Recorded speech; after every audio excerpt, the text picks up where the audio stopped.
नमस्कार जोहार मु गगन कुमार आपण को स्वागत जनाऊँ जनता एक्सप्रेस आज खबर। नुआपड़ा जिलार टपर छात्रीद्वय को संबर्धित करिसेंती जिलापाल 3-5-2000 ओडिशा माध्यमिक परिषद आनुकूल में परिचालित मेट्रिक परीक्षा नुआपड़ा जिलार टपर होइथिबा 2 जन छात्री को आज जिलापाल मधुसूदन दास संबर्धित करिसेंती। पंचायत हाईस्कल मुंडापड़ा रे छात्री श्रेष्ठा पंडा 93.17% मार्क रखी जिलार प्रथम स्थान अधिकार करिथिबारु जिलापाल एही हाईस्कल को जाई कुमारी पंडा को पुष्पगुच्छ और उपढौकन दे संबर्धित करिसेंती। एहीपरि परिश्रम एकाग्रता जारी रखिले तुमे मध्य दिने कलेक्टर होई परिबो बोली से प्रोत्साहित करथिले।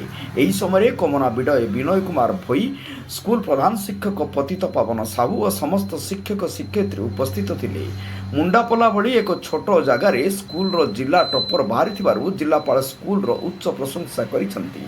सेहिभली जिलापाल पीएम श्री सरकारी उच्च विद्यालय सीनापाली छात्री झरणा मेहर 91% मार्क रखी जिलार द्वितीय स्थान अधिकार करिथिबारु तांको घर को जाई पुष्पगुच्छ उपढौकन दे संबर्धित करथिले।